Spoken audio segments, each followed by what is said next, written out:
Okay, so I've owned this Mercedes, to me a little while, 3 years. It now has just under 32,000 miles. I bought this car when it was about a year old, might have been a little older because of the build date, with like 4,000 miles. I bought this as a certified pre-owned at the Mercedes Benz. And why I chose Mercedes, that's kind of a stupid story, but we're going to do it anyway. Actually, a dual story. My mother had a Mercedes when I was a little boy, and she loved it very much. And it was actually a really good car. I remember it only breaking down once. I do remember her grumbling that it cost a bit to repair, but the local gas station in Malibu, the Chevron, where Cal worked, he would service the car, and it was not a big deal. And the car didn't need as much service as other vehicles. Like, we've had other cars, you bring them in often. I think the Mercedes, you only bring it in like once or twice a year, not every 4 months. But that's history. I had the Honda Accord. Some of you have seen the Honda Accord video, a little two-door V6 coupe. And I love that Honda Accord. Sporty, practical, economical, not super fast, not super flashy. And not too long ago, I had a lot of changes in my life, and I have a little boy. And several people commented to me that, why are you stuffing that cute little boy in the back of your car? Why don't you get a four-seat, four-door car? And I thought to myself, well, I'm going to get one. I'm going to get a nice one. So I thought to myself, if I'm going to get a nice four-door car, a family car, I'm going to get something nice.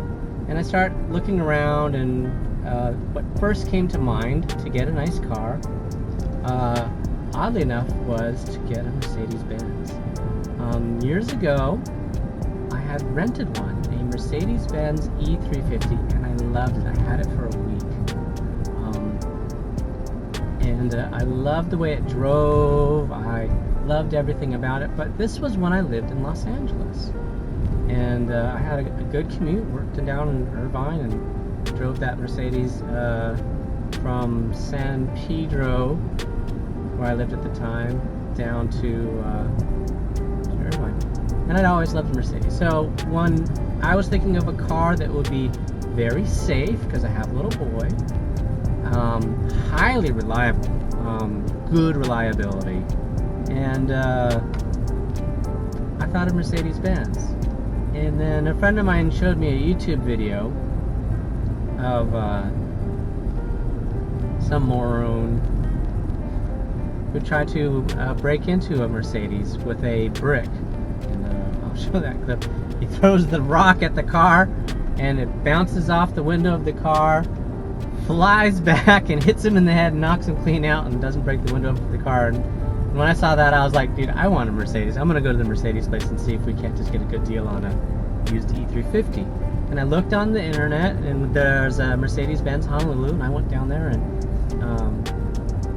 they had it. And I went and got in the car, and I drove it, and then it instantly dawned on me as, holy crap, this thing's big. How am I gonna park this sucker? And I had brought my little boy with me, and he was looking at the cars, and he comes up to this one car that I had never seen before, and it's a Mercedes Benz GLA-250. I have never seen a Mercedes Benz GLA-250 before. I didn't even know what it was, and he liked it. He's like, oh, look at this one. And he walks right up to it and opens the door. So I had been, practical and looked at, what is it, Toyota makes a car that's similar class to this, but much cheaper, a CHR, but he couldn't reach the door handle. My little boy was only 4 years old at the time, he's 7 now, and he couldn't reach the door handle, and I was like, oh. But when he came up to this car, he reached the door handle, he jumped right in, and he said, I like this one, Daddy. So I'm like, oh, okay. And so, I was like, all right, well, we'll drive it. We did drive the E350, which I really wanted. And again, like I said, as soon as I had the thought of, oh gosh, I gotta park this, and parking stalls in Hawaii are not like they are in the rest of the mainland. They're smaller. Land is scarce or expensive or whatever you want to say. And so I was like, well, let me try the C-Class. And the C-Class was a really good bargain. So we go and I drive a C-Class, C300? Yeah, C300. And I liked it, but again, it was the same thing. It was a little long, and it was a little, you know, it wasn't as powerful as the E350, and I liked it, but it wasn't all that great. And so when we drove this little GLA, I drove this GLA.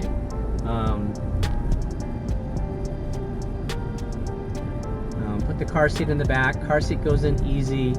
Had the girlfriend with me. The guy who was the sales guy was so nice. Oh my gosh. I'm bummed to hear that he's no longer there. He was totally cool. So my son gets in the car. He loves it. I look at the car. I'm like, I've never seen one of these before, but it checked off a little bit of a box I had because at the time I had a big truck, and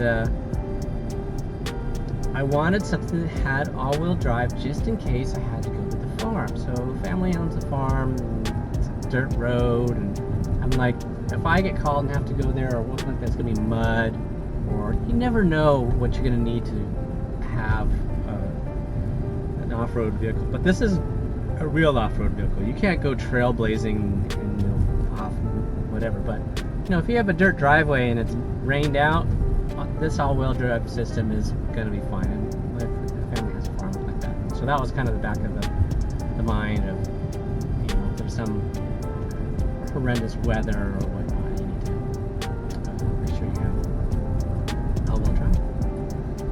So, but aside from that, the car,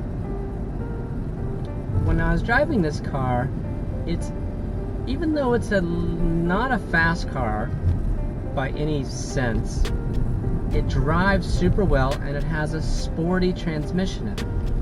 So this is a 7-speed dual clutch. I'm trying to say it correctly because Mercedes, I have the Porsche, which is a different type of thing. But it's always instant to engage. It's always smooth. Did you see that? I was downshift. I'll downshift again. Smooth as can be. Upshift. And if you want it to be sporty, I'm assuming the car is warmed up, if you hold down the downshift, it'll go into the lowest possible gear. And then it'll take off and it'll be safe. We'll give some beans here.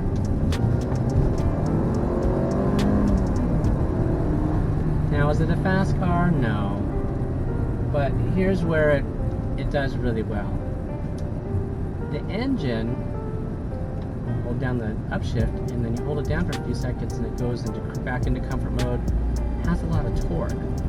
So I believe, if I remember the specs correctly, at 1600 RPM, it makes peak torque of 278 foot-pounds.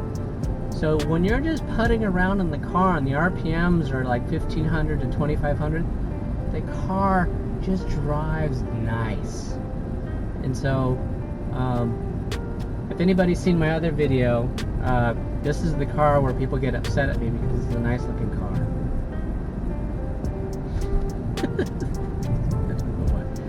Yeah, so this is the car that people get mad at me when I'm driving.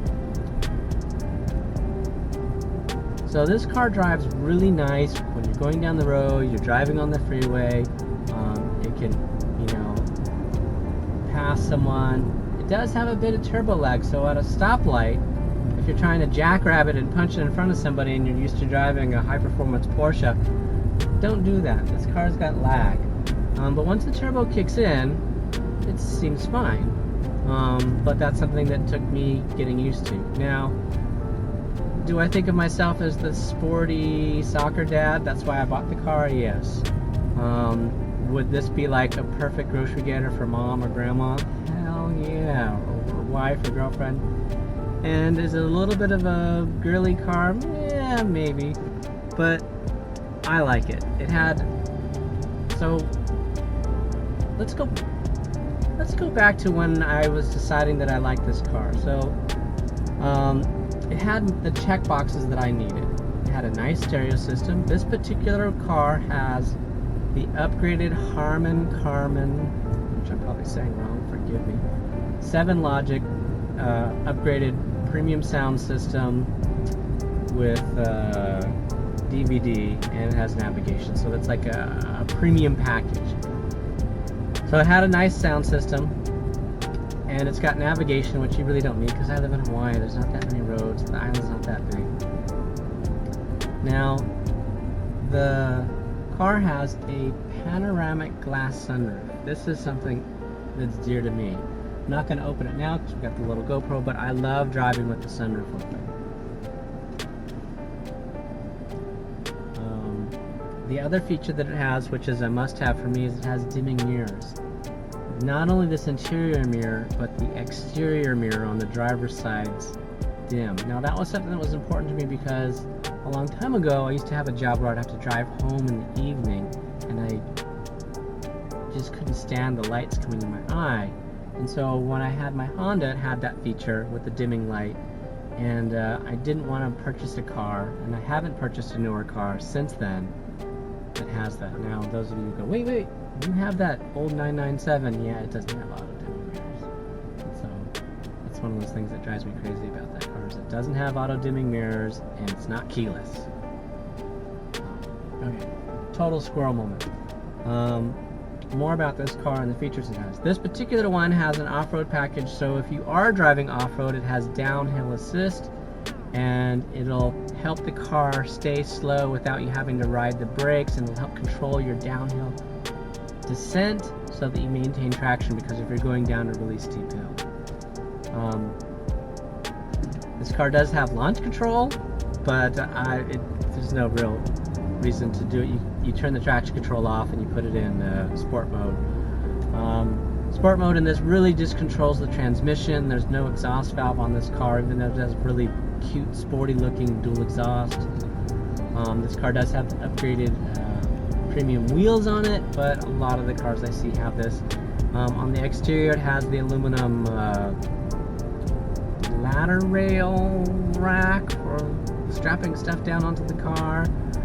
It does have electronic lift, so it's push button to open the rear hatch.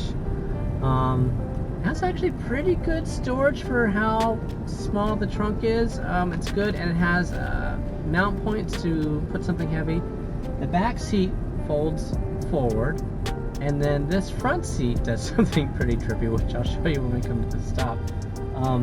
And it's actually pretty slick. I took advantage of this once. Check this out. It goes flat. You put the back seat flat, and you put this flat. You can stuff 2x4s in here. I was shocked I was able to do it. I was able to put some shelving, which made this way more practical than I thought. Another option that this car has, it has the wood panel trim in the front. Sadly, that's a several $100 option. And it has the light up Mercedes Benz logo in the front. The little Mercedes Benz symbol lights up, and it's kind of intimidating at night. Another option it has is in the back seat, the center console folds down. I had no idea that was an extra option that you could order. Now, here's me talking about all the stuff I like. Here's stuff that I don't like about the car. It's got a bit of turbo lag. So when you take off from a light, if you punch it, it's gonna like woo, and then jackrabbit around halfway across the street, which is very irritating. So you're, and there, jackrabbit, and the turbo kicked in. I'm not used to a car that does that. I've never owned a turbocharged car before, so I'm just not used to it. But once you're going, like I said, driving on the freeway, it's good. It is a little small inside, so like the what's the other? There's another Mercedes just like this. I've driven this GLC 300. Oh my gosh! So the headroom is low. If you've driven a GLC 300, which I've been in, the headroom is another 2 inches, and the car itself is much bigger. Now, this car has a power on the driver's seat, which you can take the seat and go way down, and it can go way up. I mean, so far up I can bump my head on the top. We're not going to do that. So it does have a lot of adjustments. An extra item this car has is the sport steering wheel with all the multifunction, so you can control everything on the car, run through all the different options.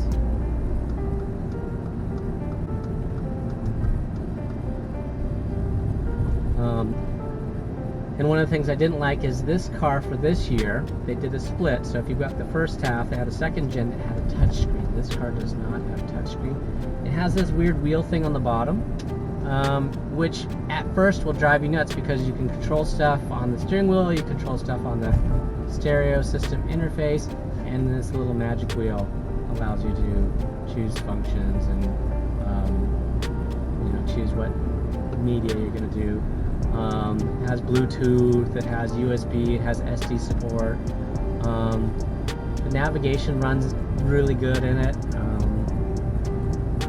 You can there's an app, Mercedes Me app. This car has cellular, as you can see. It's connected to my phone, but it'll use the data plan of your car or whatever you want to use.